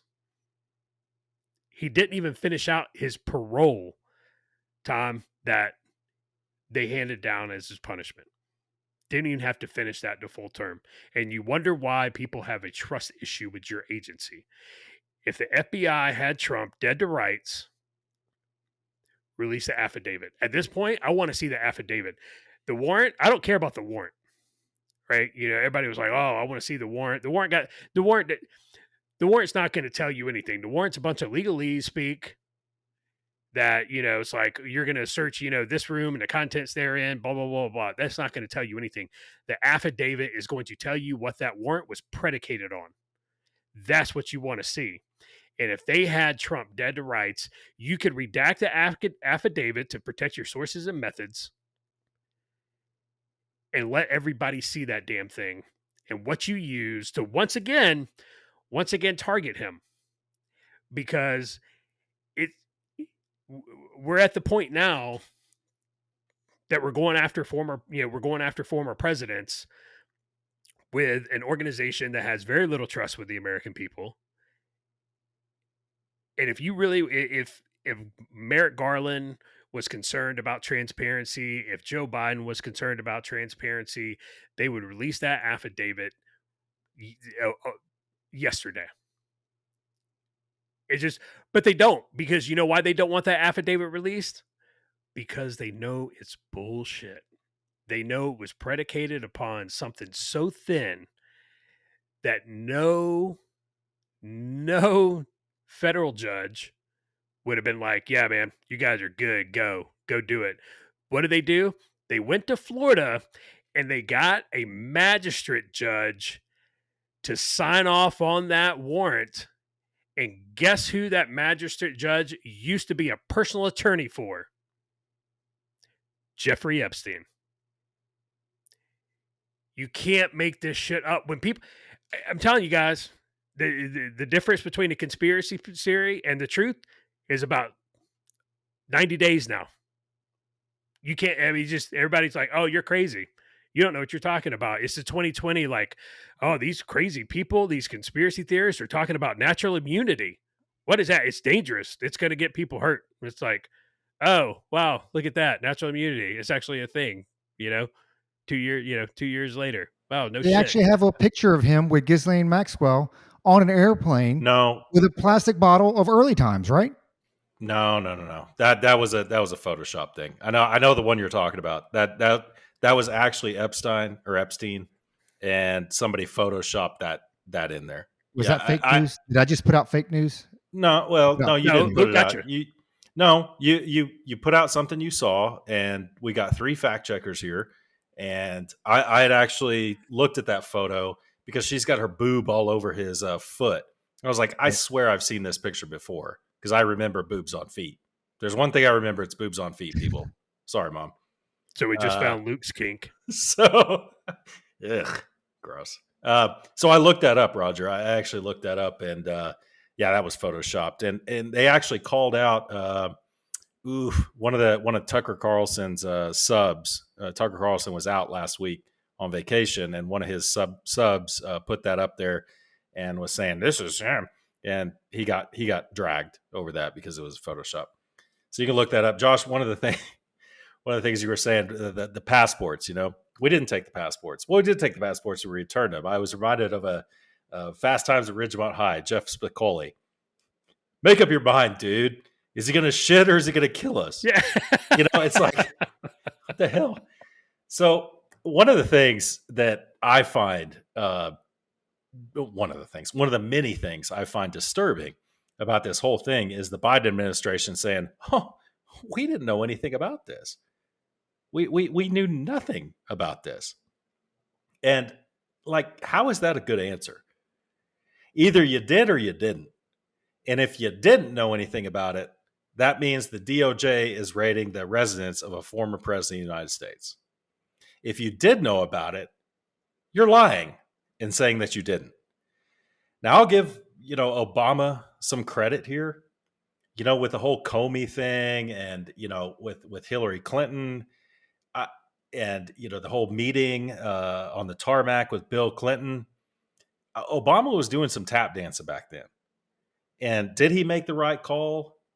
I don't know. Maybe, maybe not. But he was trying to show some semblance of impartiality. Not doing a good job of it. But this is on another level. And it really makes me think, and I've done some soul searching on this. It's like, God, I could go down so many roads on this. Like Josh is saying, the FBI is displaying a certain level of ineptness that is disconcerting at a very deep level. Because if they do have the goods on Donald Trump, if they really do, they're handling it all wrong. Because like Rachel Maddow said, the night or the morning after that Mar-a-Lago was raided, she's like, this is the morning you're going to want to pick up the newspaper because this is historical. Well, that would be the natural reaction. It's like, this is going to turn into something, and we're going to have a former president go to jail. I need to pick up this newspaper because this is going to be framed someday. Like Dumb and Dumber. Who knew? A man on the moon. But this is going to turn into a big nothing burger because no one's even thinking about it anymore. Look at the headlines. Look at the headlines all over the place. No one's talking about this. It's Russia, Russia, Russia again, like both of you guys have said earlier. It's disconcerting. It's disconcerting. I think Roger has more to say on it. I'm just amazed at the absolute horrible state of things right now between the DOJ, the president, the office, all this stuff. I don't know what to think about it. Now, I'm kind of all over the place, but I said I've been thinking about this a lot. It's like, at what point do you handle things with a former president? Because we're supposed to revere the office, right? I think everybody's kind of leaving that in the in the rearview mirror. We're supposed to revere the office. Old Dick Nixon, old Tricky Dick, he was chased out of office, and for good reason. He was doing stuff that he shouldn't have been doing. But at what point does a president, a former president, do something he probably shouldn't have done, and you just kind of handle that? You don't sweep it under the rug, but it's like, we need to handle this with a little bit of grace so that the office of the president isn't besmirched. And this is, I don't know. Everyone is equal under the law, or at least they should be. But this is one of the reasons I disagree. Sometimes we get in the arguments about, well, we need to use their tactics. We need to use those same tactics because they're playing dirty. We need to play dirty. This is where I draw the line, man. I don't think we need to be playing dirty like this on our side. It's just, this is wrong. We don't need to be going after our political enemies and weaponizing the Department of Justice and the FBI. So, Roger, I know you have more to say on it, but would you say, knowing what you know about getting a 4-year degree and getting a teaching certificate, would you say that an E5 honorably discharged with 7 years of service has more teaching experience than a first-year school teacher? See, now you're just trying to piss me off. This is one of the things that gets under my skin, because now you've got people in Florida. So, long story short, there's a lot of states out there. There's a teacher shortage, right? Just like everything else. There's a baby formula shortage. There's a tampon shortage. There's show note shortage. There's everything. So teachers, there's a teacher shortage. So a lot of states are having to get creative.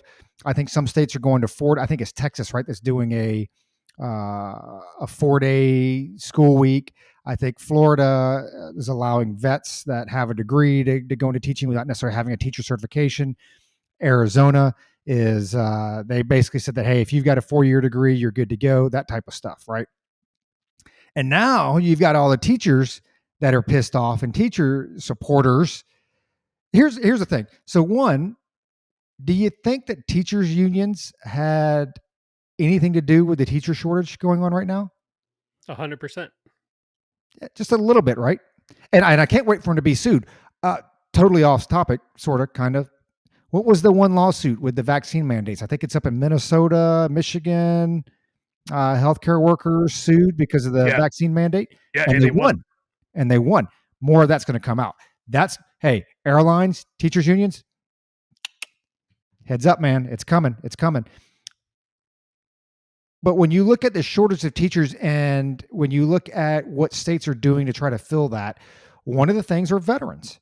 And it reminds me of, and I've got my own beef with veterans. Obviously, we're all veterans. Sometimes I think I like to hold us to a higher standard. And I think a lot of times with veterans, I understand the benefits that we all received while we were in. I understand the benefits that we have now that we're out.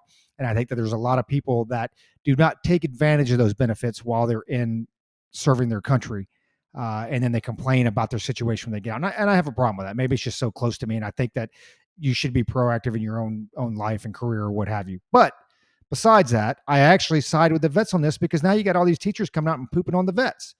They're not qualified to teach. They're not certified to teach.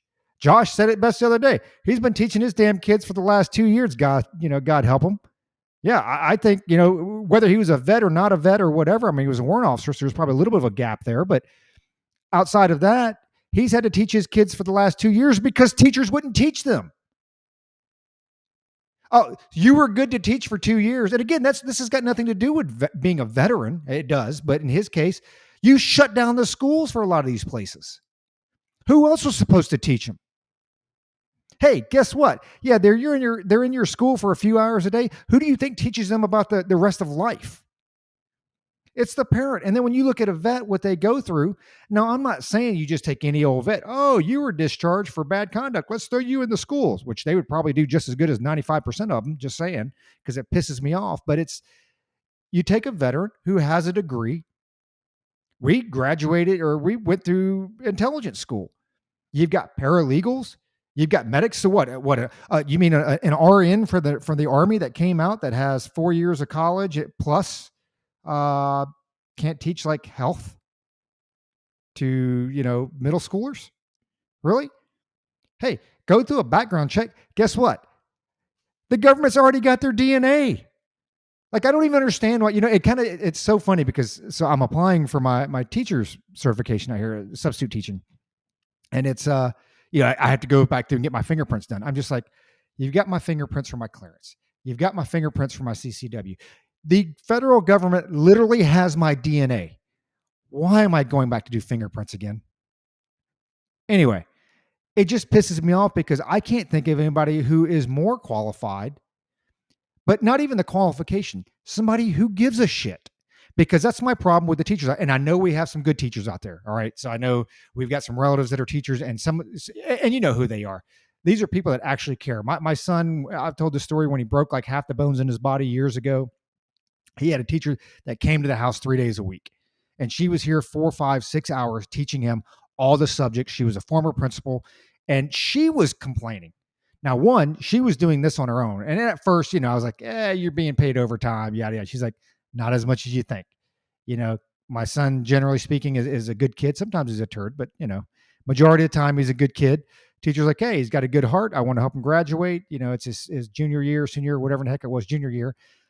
So she came over and did this stuff. And she gave him better instruction than I've probably witnessed throughout 10 years of his schooling. Because all the teachers I've interacted with him through parent-teacher conferences, going there, taking them to places, this and that, they all suck. They didn't care. And I've had 3 kids go through the public schooling system, public education system, to say, hey, veteran, that you've got a desired skill set, that maybe you have a degree, maybe you don't, that you have a clean background, that you actually had the motivation to come in. We did the episode. I can't remember the number off the top of my head, but it was like 60% of teachers don't even want to be in the school. Maybe it was 50, 60% of teachers don't even want to be there. So you take a vet who's willing to go through all that stuff to say, okay, I'm qualified to be a teacher, that wants to go there. That person is motivated to be there. What do you think about the level of instruction they're going to get and that they're going to receive? I guarantee it's better than anything they've gotten in the last 2 years for the most part. And again, I get it. 5% of the teachers out there really, really do give a crap. I know teachers out there that they're using their own paychecks to supplement classroom supplies and this and that. But it's almost like from the teacher's point of view, because I haven't heard any veterans groups actually come forward and say one thing or another, but for the teachers, it's almost like there's a battle of the underappreciated, right? Because vets were underappreciated for years. And then teachers were underappreciated. The problem with the teachers is that, hey, man, you need to wake up. You need to wake up and realize that the teachers' unions are not helping you. It's not so much that people hate teachers or dislike teachers, or again, there are some bums out there. It's the teachers' unions. And when you look at the impact they had on the COVID policy of the United States, which, by the way, I accept the apology from Walensky and the CDC when they came out and basically said, hey, yeah, the last 2 years, we were kind of wrong. We're going to reorganize. But it pisses me off. It's like, teachers, wake up. Hey, the unions are screwing you. Josh can tee off on the unions. He does it every couple of weeks. And I agree with him 100% on that stuff. But why not have a veteran who's like, hey, I've got a skill set. I'm educated. I have a clean background. I have some vested interest in my community. Maybe I want to go substitute. Maybe I just want to go teach. I can teach math. I can teach English. Why not? I don't know, Josh. What do you think? Vets as teachers, good idea, bad idea? I think it's a fantastic idea with with the stipulations like you said. Yeah, you're dishonorably discharged, or you're a dirt bag. Yeah, you don't get to be a teacher. We already have enough teachers who are dirt bags. I've got family members, who are teachers. My wife used to be a teacher, and they're, again, much like like we said about the FBI, there are good teachers out there. But again, the senior levels and the unions are completely screwing them. You take a look, the National Teachers Union, look how hard they fought to keep schools closed in 2020 and 2021. They fought it. They fought it hard. And so what did that do? Kids were at home. Well, who taught the kids for 2 years? Parents did.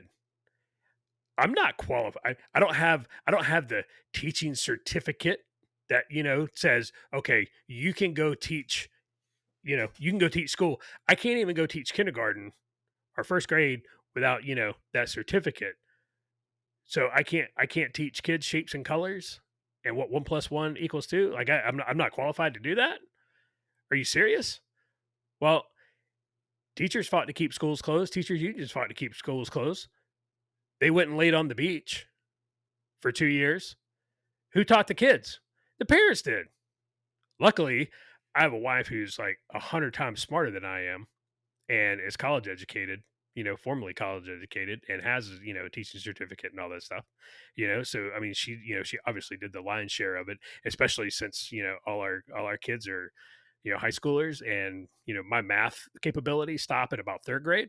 So, as a vet, like, I wouldn't be the one that, you would probably want teaching anywhere past third grade. But I think it's a great idea. It just, you can't sit there and say, we want schools closed because it's unsafe for me to go to work because I might get COVID. Those kids need to stay home. The frustrations that my kids went through when, we were all, stuck at home for COVID was they would have a question on a subject. They would email their teacher. It would be 3 or 4 days before they would get a response from their teacher. But in the meantime, that assignment is due. It's due, it's due today. Well, that really doesn't help when your teacher is non-responsive, probably because they're laid on a beat somewhere. You know, and now you're going to turn around and you're upset because somebody's coming in to take your job.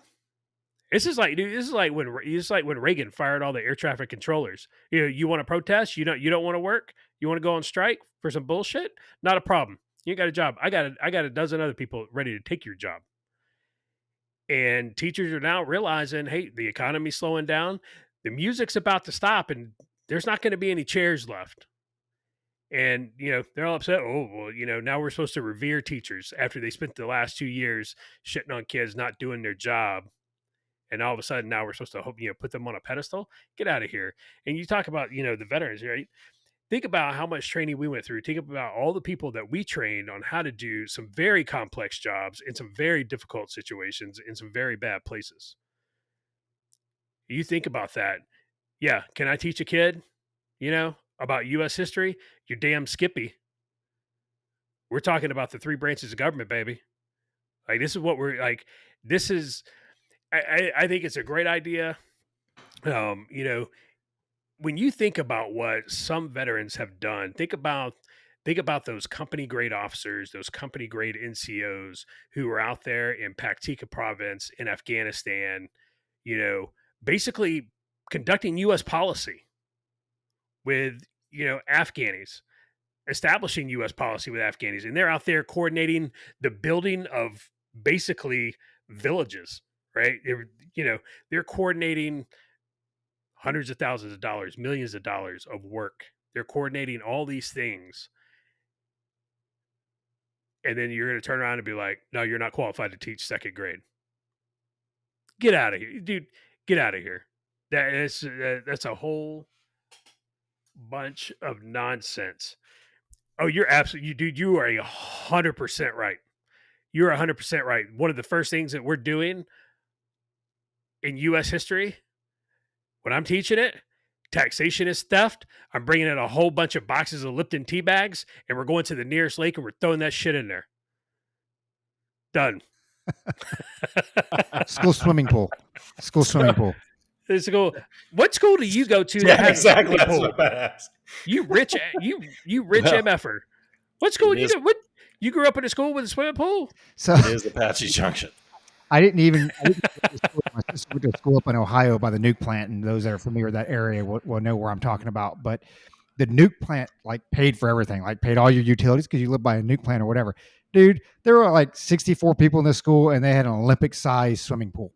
All right. Wow. They had an AstroTurf, heated, drained football field. I didn't even know they had a football team. I don't even know if they had enough kids to field a football team, but the nuke plant's it's the least that we can do.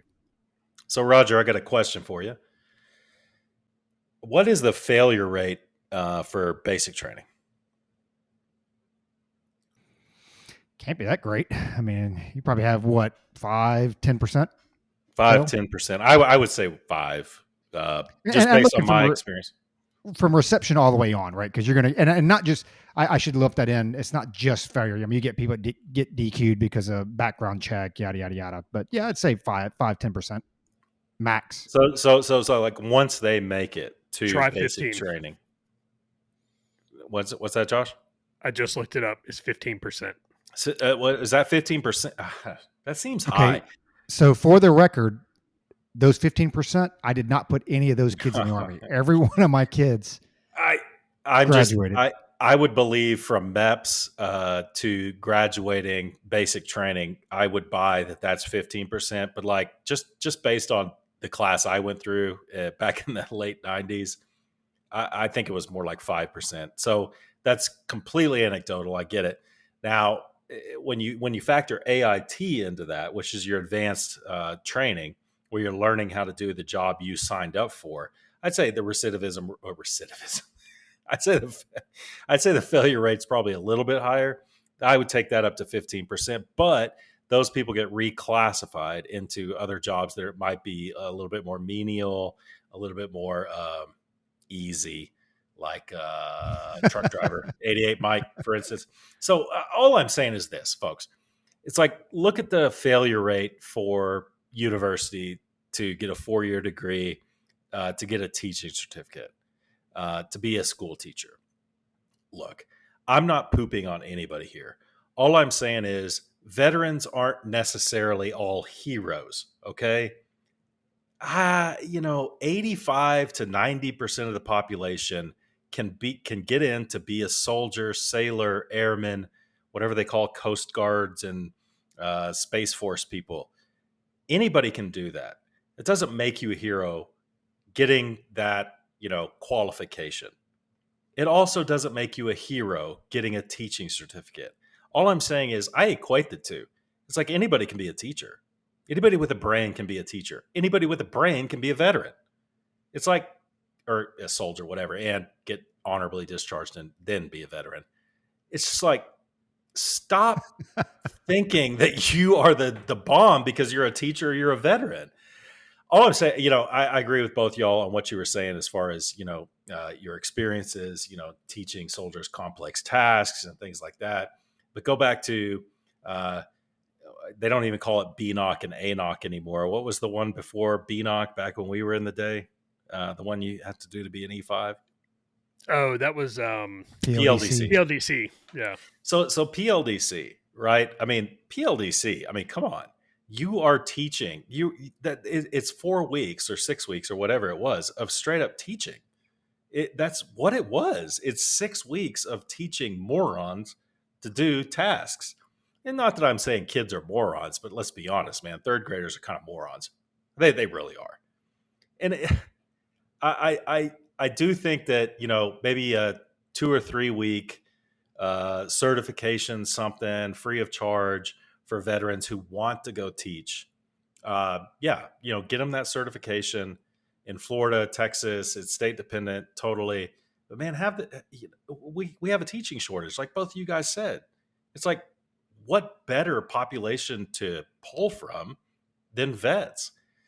I agree with both y'all. I really do. I'll say this from my personal experience.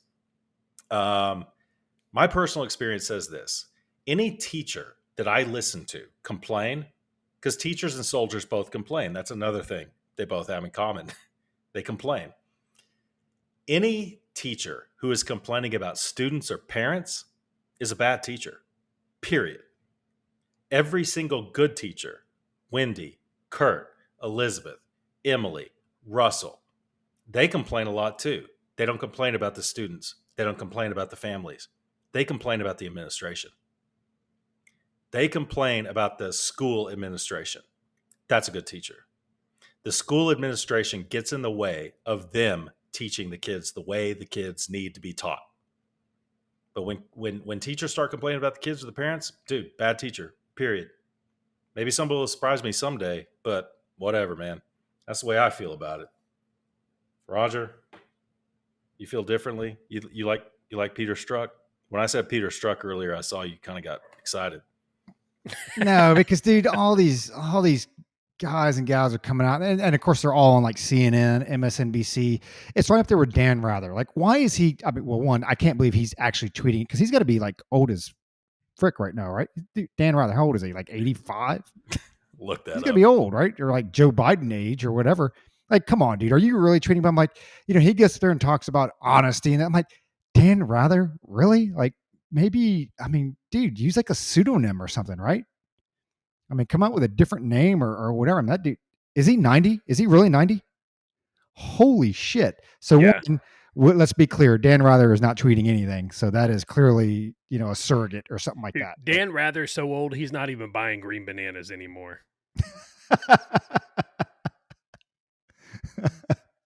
That was actually pretty funny. But for him to come out, it's all these hypocrites, man. It's all these hypocrites. And it's perfect, because it's going to lead me to, I think you tweeted this earlier, Josh, where, 87,000 IRS agents issued the same weapons of war that American citizens can't have, right? Because that's what the left likes to call the AR-15 or any other, Armalite rifle. It's a weapon of war. It's a weapon of war. Oh, so why does an IRS agent need a weapon of war? Brings me to my final thing. This is well, it's not the topping, because whenever you think you found the top, there's just something else that they just continue to add onto it. So everybody knows Brittany Grimer, she's going to do 9.5 years in a Russian prison where, fortunately for her, she would not have to hear the U.S. national anthem. She won't have to stand for it. She wouldn't have to take a knee for it, because she just won't hear it. If you are on the left and you talk about gun control and this and that and weapons of war, you no longer have a leg to stand on. You didn't have one to stand on before, because the Second Amendment says you don't. So I don't really care what you say or think about that. But the administration, and I haven't heard what I don't know if there was just so much fallout from it or what the deal is. They were willing to trade, among others, Victor Bout for Brittany Grimer. He is a convicted and known weapons trafficker. They made movies about this guy. Okay. So like his nickname was the Merchant of War. Guess what? You should go check out the Lord of War. Yeah. It was about that guy. Okay. He supplied weapons to Sierra Leone, Sudan, Afghanistan, Angola, Congo, Liberia, Rwanda. Okay. This dude is responsible for the death of millions. And I think I can say that. I mean, I don't know that but for a fact, but I think I can safely say millions. Hey, you think this dude can get me a select fire weapon? So we can talk about that once we stop recording. Oh, okay. But you are willing to sit there and trade this guy for this lady who illegally took drugs through another country so he can go back out and supply the rest of the world to go kill a couple more, a million more people with weapons. And we're not even just talking about like handguns and pistols. I mean, we're talking about the weapons that Luke doesn't believe we should be able to have. That Josh says, why not? I want a howitzer, baby. That's what I'm talking about.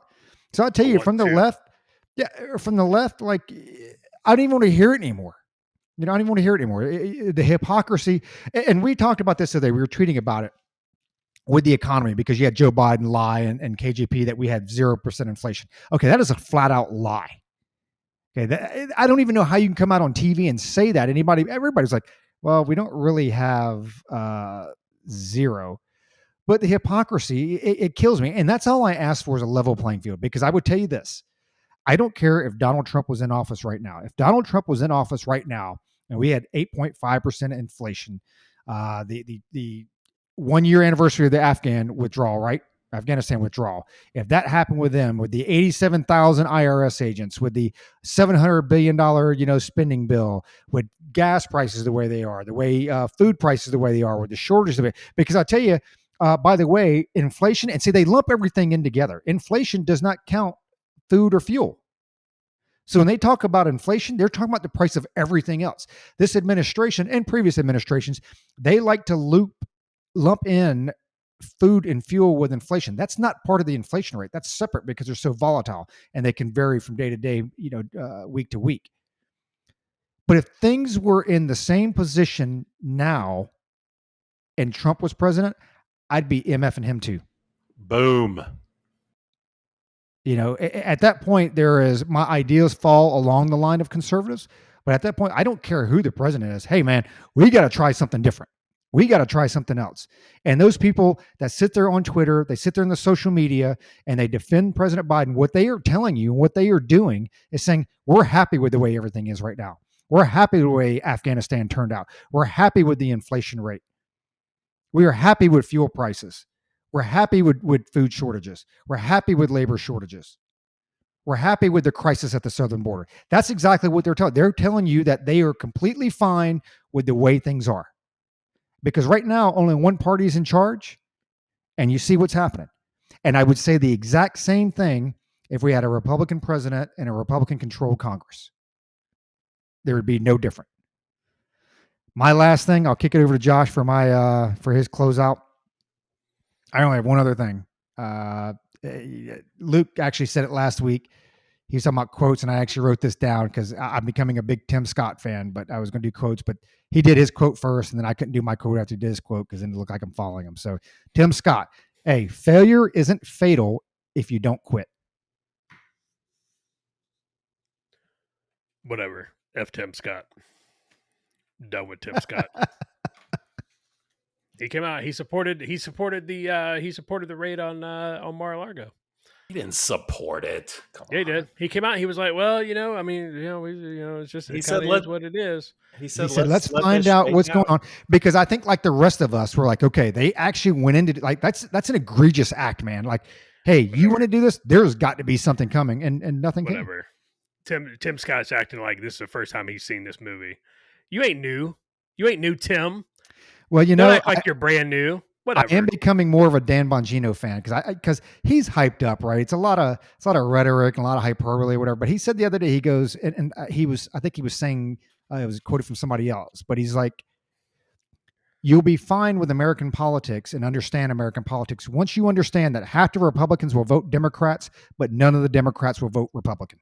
He goes, once you understand that, you got it. No, that's a good point.